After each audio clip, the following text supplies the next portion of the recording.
This locomotive is 92 years old. That other locomotive that came up from Antonito and is heading to Chama, she's 114 years old.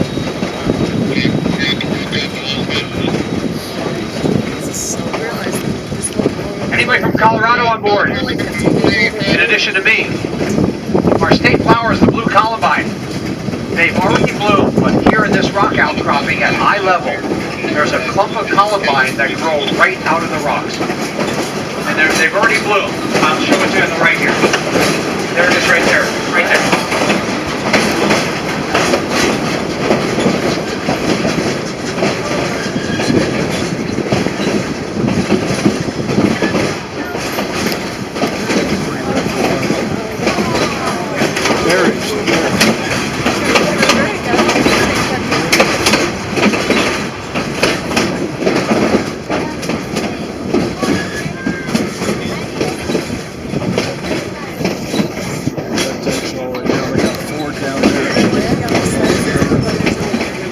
Still that Los Pinos River that we were following before lunch.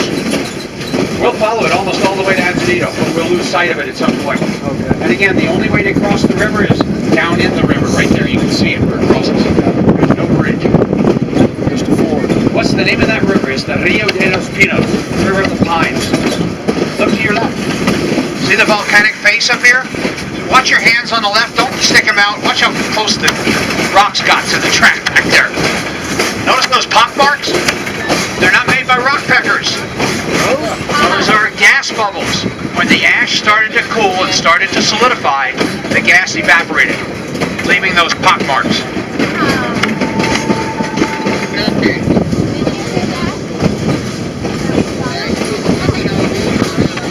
This is all volcanic stuff we're going through here, folks. It's just going to get better and better.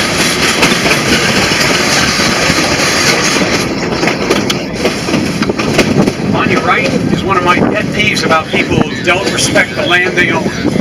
Notice how the road switchbacks? Notice how some folks have chosen to go straight up. That's called cutting a switchback. That'll create erosion.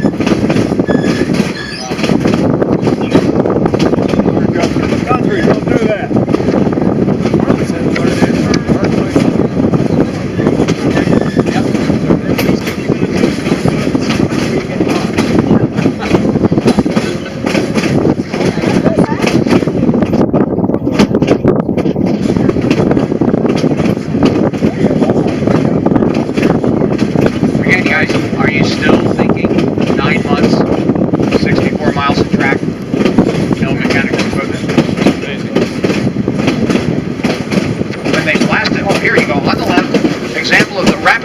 Volcanic ash.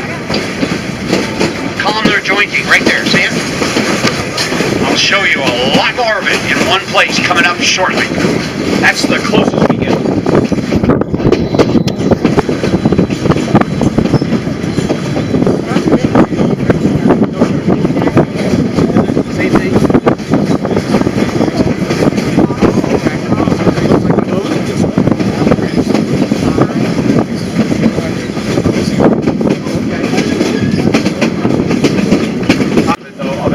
Horseshoe curve in the river, below us on the right. It's still coming up a little bit ahead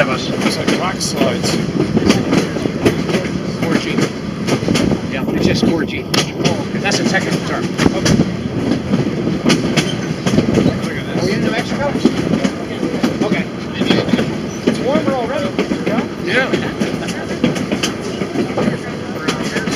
Here comes that horseshoe curve on the right, folks.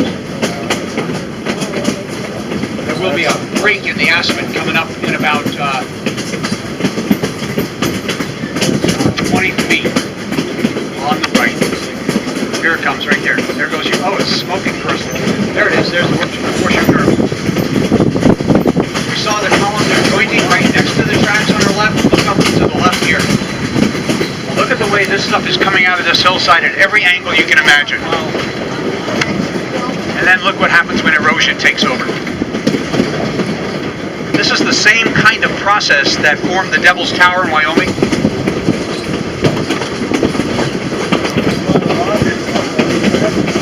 We get a lot of rocks on the track. Yes, we do, especially when it rains. Yes, absolutely.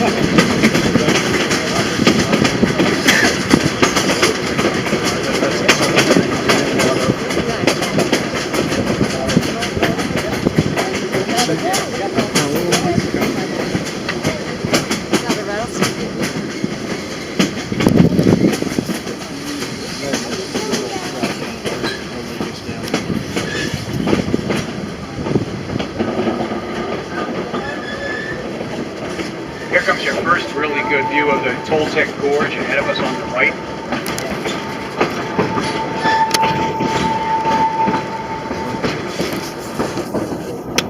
We will go through our first tunnel in that rock face that's in partial sunlight on the left side of the gorge. There you go. Notice the big aspen grove below us on the right, guys? Aspen are a transitional tree. They come back and repopulate an area after it's been damaged by fire or whatever. A significant portion of that grove is the same tree. Aspen's clone. There is a grove of aspen in Utah that's supposedly the second largest living organism on our planet. And there was a forest fire here. The railroad was built in 1880. The forest fire came through here the year before, 1879. The wind is not cooperating.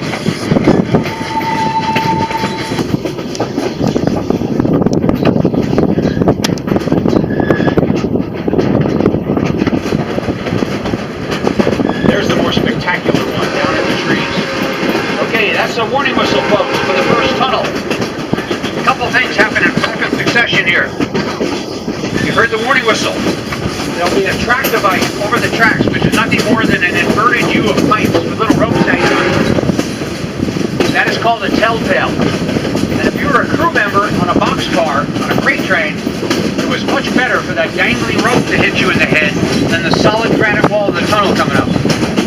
After that, on the right, you will see a boulder laying next to the tracks, a large one. That fell off the cliff to the left a year ago, July 4th. After that, there's a monument to President Garfield on the right. There's a railroad tie-in. He was shot in the train station in Washington, D.C. in 1881. It lasted for about 3 or 4 months until September when he finally expired. There were some tour group directors up here on this train decided to come back and put this monument up to him in the middle of nowhere. On the right before the tunnel, you'll be able to look down almost 700 feet straight down to the river. Tunnel coming up, rock tunnel. Slight curve to the left. If you want a picture of it going in, get in the back of the car and shoot forward and do the reverse if you want a picture of what's coming out. A little over 360 feet long. Rock tunnel, as the name implies, this is hewed through solid metamorphic rock. There's no internal cribbing in this tunnel. The rock that is in this part of the world, folks, that you're going to see, oh, I'm glad we're going slow. Even more time to look at it. The rock that you see on the other side of the gorge here and over here is as old as the bottom of the Grand Canyon. It's 1.8 billion years old. Give or take a couple hundred million. That's billion with a B.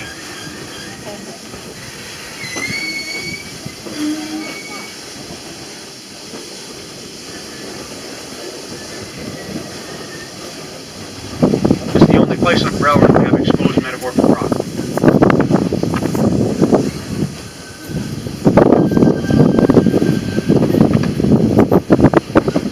Here I go again. 1880. 64 miles of track. 9 months. Mechanical equipment.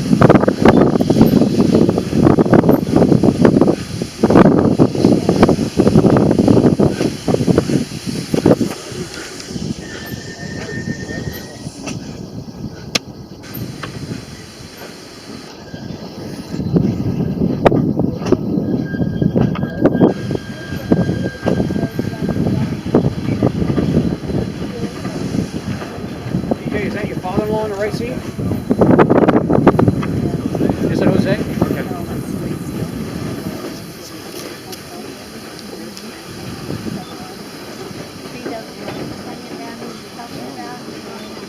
Here is that telltale device that I mentioned. And if you hit your head on it, that means you're going to hit your head on the tunnel. You're going to get a real good view on the right of that boulder.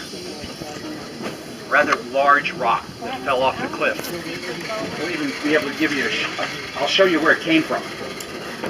And actually you can probably see the piece of bent rail that they had to pull. And the old ties laying on the right here. There's the boulder right here.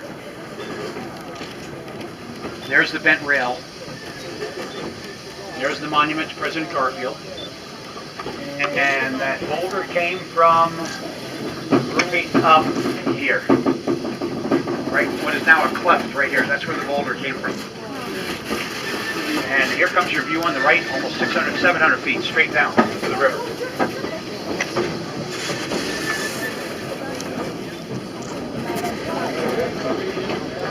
Visual overload. Here comes the tunnel.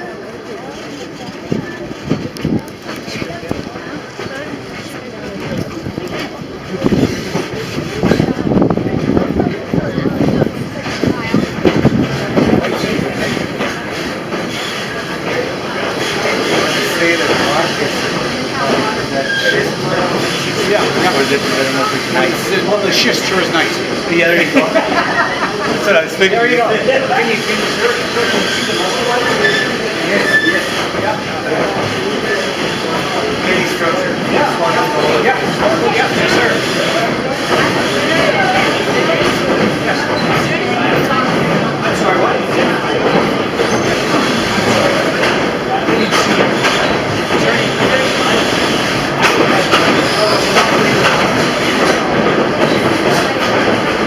There is another kind of rock in here, folks. It's called, all geologists know about it. It's called leverite. The definition of that rock is leave it right where you found it.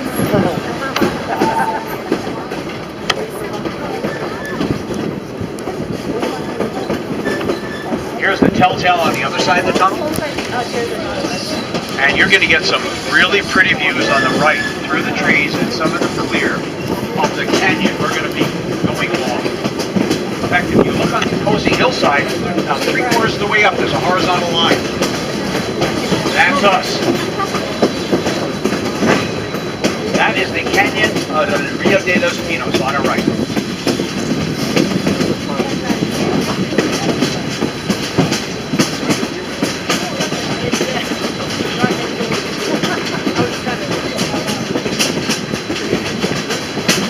When we get a lot of rain.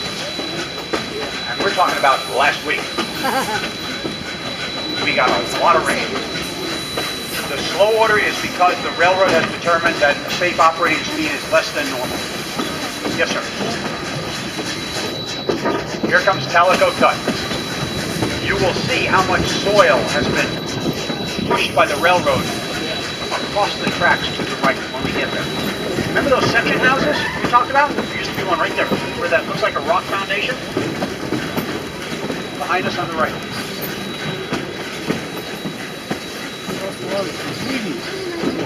A lot of graffiti on the trees. If you notice, there's a lot of Pachecos there. Max Pacheco. That's our track crew member, one of them. Well, he's retired now.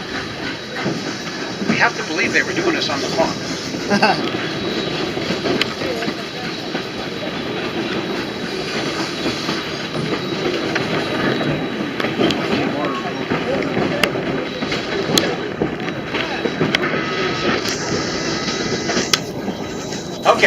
Here's what happens when erosion happens, folks.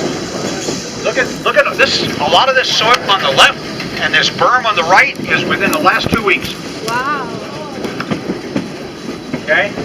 Calico Cut on the left got its name because of that hot water, that hydrothermal activity. You're looking at manganese, iron, and sulfur up here. That is Calico Cut. That's the same kind of structure geologists look for if they're looking for precious metals. Although they didn't find any here. What kind of equipment do they come up here? There was a track hoe sitting here just a couple days ago. Where is it? Still here? Okay. We have a track hoe up here that they used.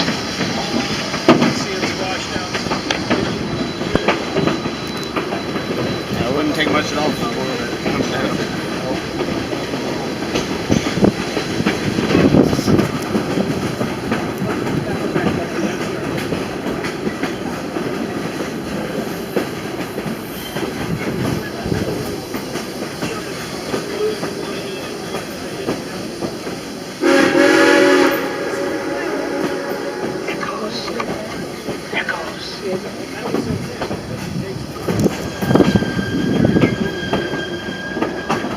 Whistle blast means I'm resuming normal speed. Now folks, you come here in the fall, this is my favorite spot in the fall, right here on the right. This is absolutely gorgeous right here in the fall. And we just came from the other side of the canyon. Yep. Look at that rock up there. It looks like an arrowhead.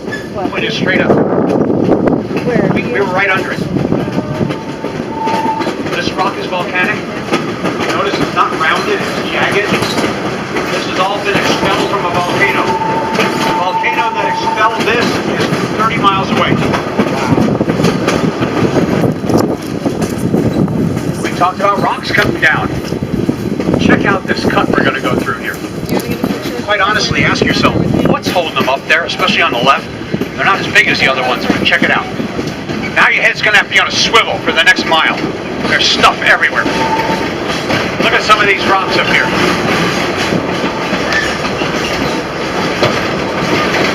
As we clear the cut, look in the trees to your left. Two of the larger pedestal rocks are visible up here. Now folks, if this wasn't a family train, I'd tell you what the railroaders called those.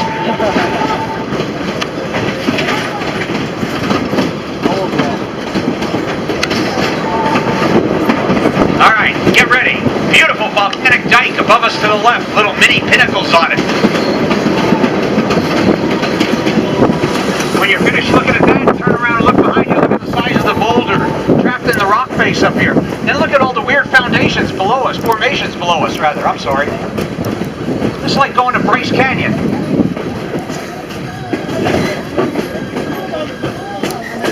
We're coming to a place called Phantom Curve. It got its name because the headlights of the locomotives would play off the various formations, giving the impressions of ghosts or goblins. Also, until 1951, the end of January, there was a first-class passenger train that ran on this line. It was a train every day from Alamosa to Durango. They just did the same thing we're doing. February 1948, the train going the opposite way we're going got hit by an avalanche right over there, where that culvert is you're going to see. The avalanche came from above it, and it swept 3 cars of the passenger train down the hill. There was so much snow, they just slid down the hill. The worst injury on that train was the brakeman. He broke his leg. Now look at the formations on the left. Yes, sir, we have a series of events. Look at that rock up here, guys. Looks like it should be a Disney World. Now, if you like volcanic lava flows, look to your left.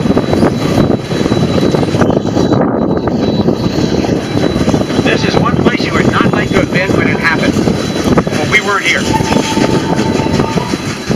You're still going to get nice views of those formations behind us, guys, as we come around. Another rather large pedestal rock, or hoodoo, on our right here.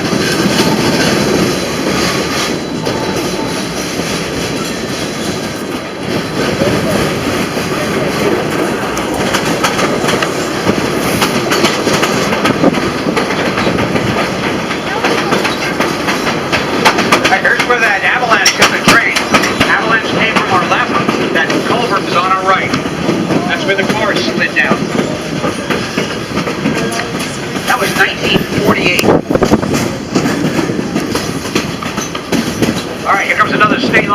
guys, this is unusual. This is the only one of the 11 where the sign is on the right side of the train. The real state line marker is on a hillside on our left. It's a pedestal, galvanized pedestal, and it has a medallion cemented in it.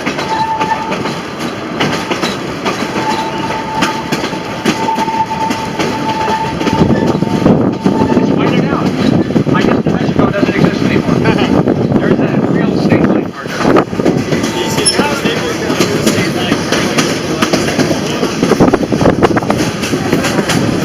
With heavy timbers and metal sheeting.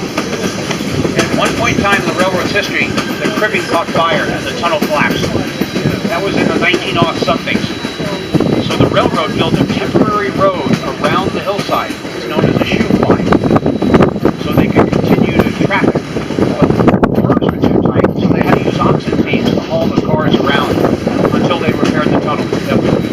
This is called Mud Tunnel. A little bit shorter than the previous one too. It's 340 feet long. Same situation, slight curve to the left. Stay in the back, shoot forward if you want us going in, do the opposite if you want us coming out.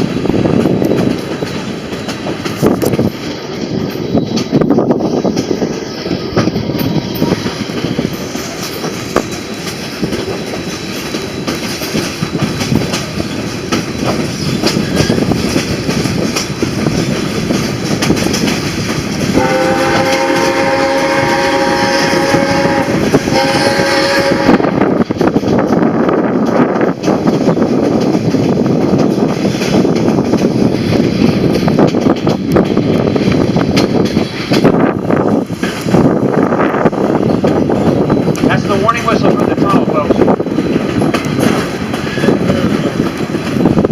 The gentleman asked if we've ever had to cancel a train because of rock slides and so forth. Typically, like we had a couple rock slides earlier this year where trains got blocked, and it happened right around the lunch stop. And by the time the folks were done lunch, the crews had cleared the tracks.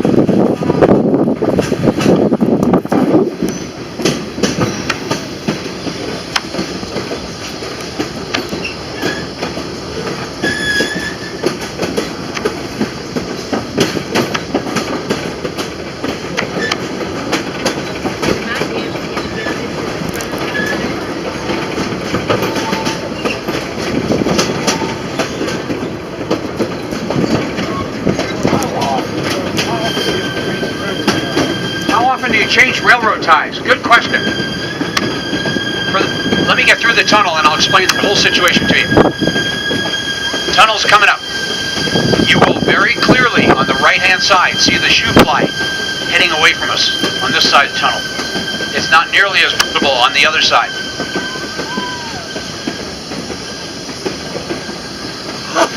There's the shoe fly on the right. And here comes Mud Tunnel. That's where the temporary track was.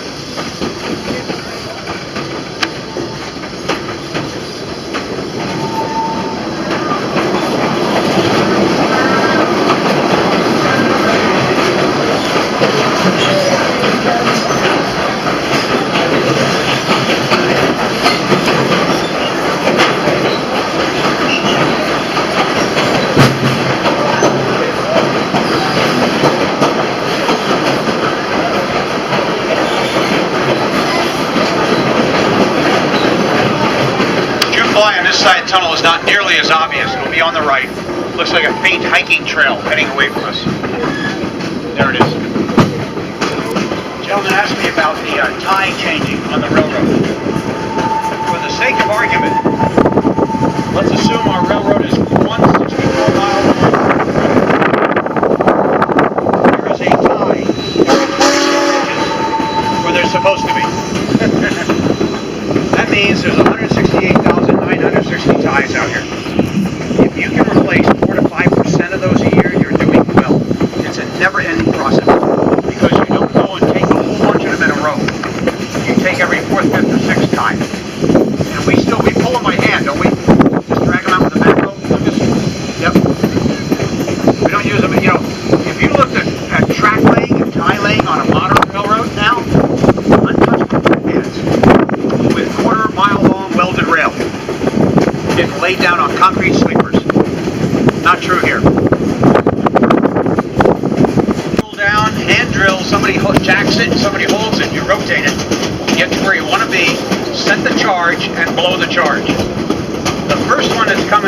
going to be a rather long one, the vertical half profile.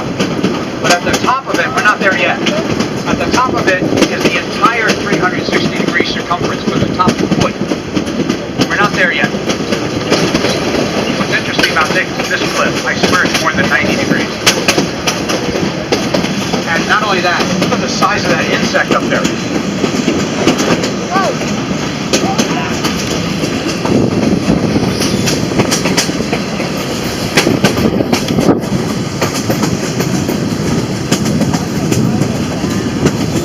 Some of the other boreholes I'll show you, you'll see different explosive patterns. One will resemble an egg at the bottom of the borehole. Another one will look like rays radiating out from where the blast went off.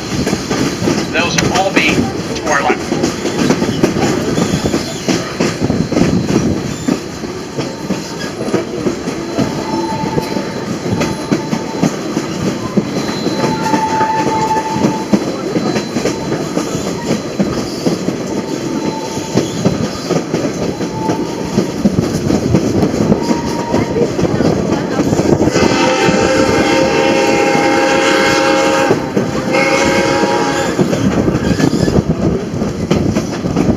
One of the boreholes, the first one, is coming up in the cliff face again. Coming up right here, this cliff face. See it?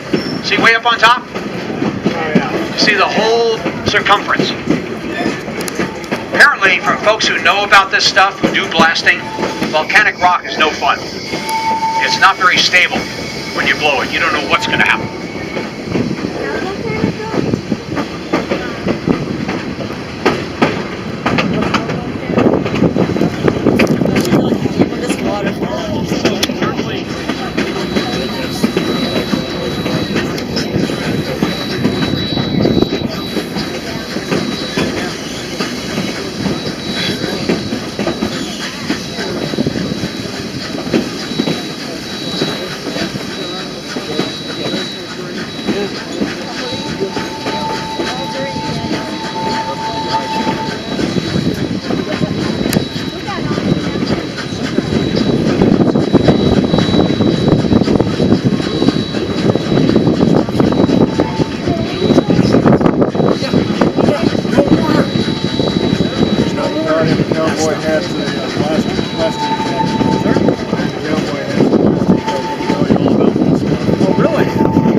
Cut is interesting, guys. This is volcanic rock, solidified volcanic ash, tough.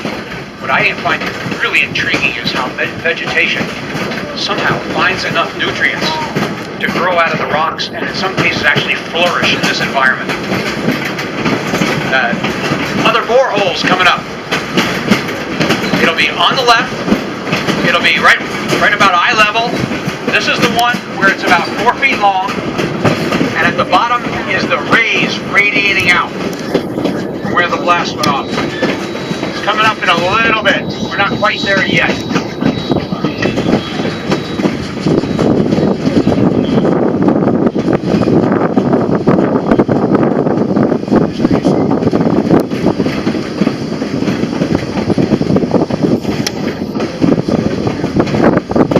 Okay, it's coming up shortly. On the left, there'll be a little green board on the left-hand side. It's right above that green board you see. There it is right there. See it? See how the rays radiate out from it? Got one more to show you. This is the one where there's an egg at the bottom. It's coming up in less than a quarter of a mile to the left.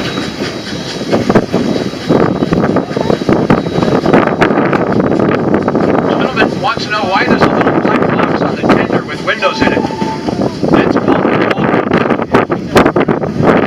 That's where we put unruly passengers. It's actually where the front brakeman rode when it was a freight train.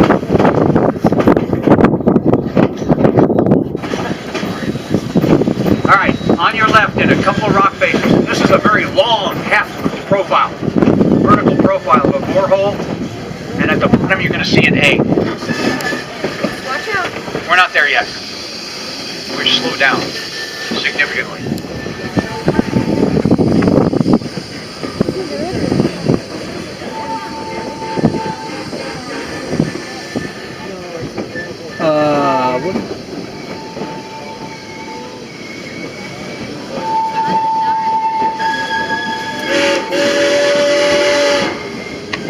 All right, it's coming up, folks. Not in this rock face, but the next one.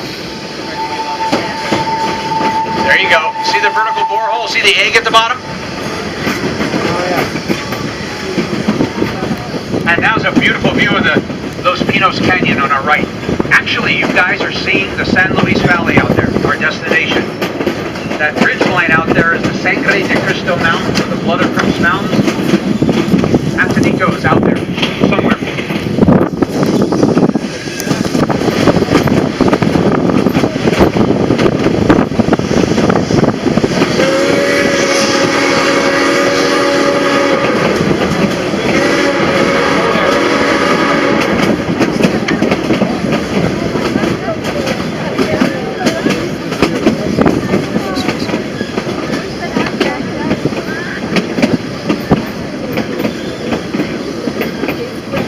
Another one of those station calls that I talked about before.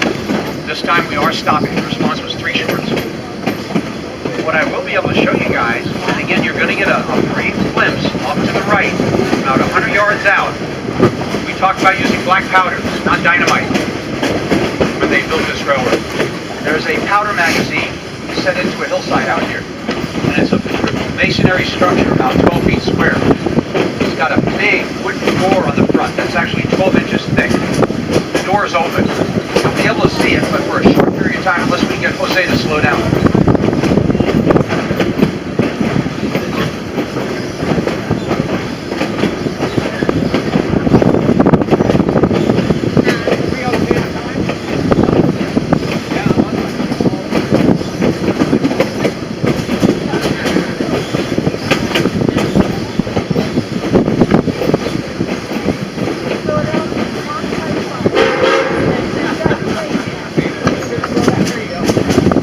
Alright guys, you can thank Lucas, our conductor, for having the engineer slow down so we can see more of this.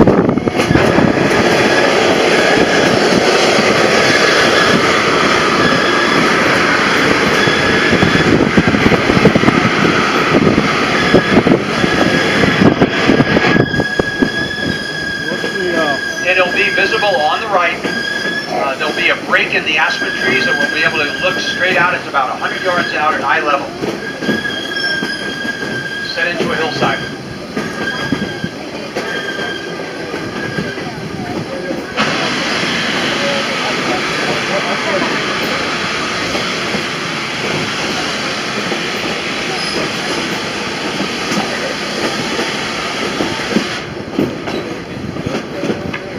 Yes, they are.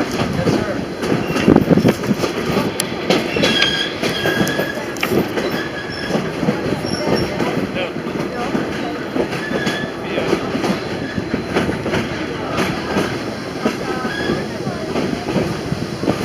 We're not quite there yet. And again, the engineer, thanks to our conductor, has slowed down.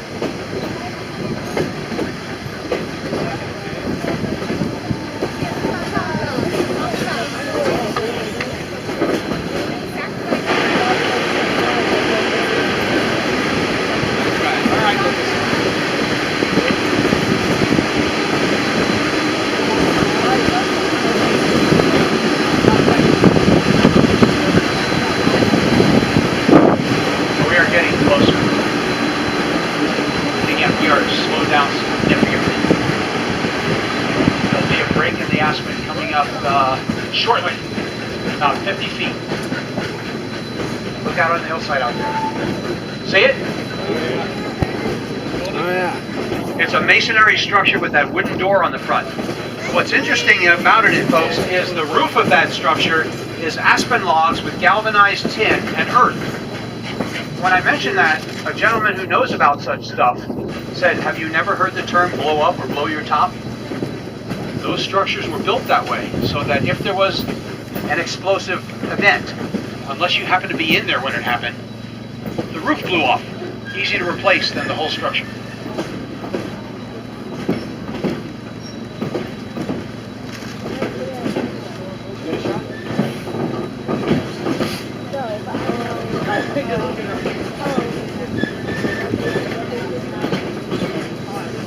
The gentleman makes a very good point. He said, made a statement that it's the conductor that is in charge of this train. Yes, sir. Do not tell the engineer that. He doesn't like that. It is the conductor's train. Absolutely. He is the captain of the ship. Good term. Yes, sir.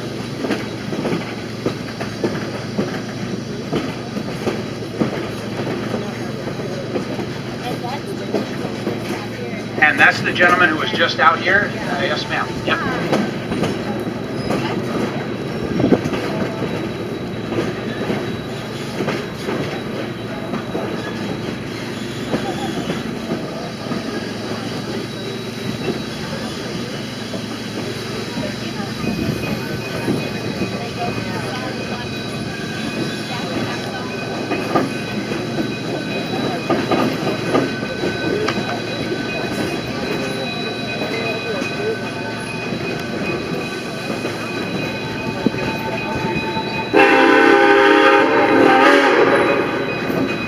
That's a warning whistle, telling anyone who may be on the tracks up here that it's probably not going to hurt us if we hit you. The bell is an optional warning device used at the discretion of the crew coming into a station like this. It can be operated either manually with a full cord or pneumatically. That almost sounds pneumatic. It's too regular.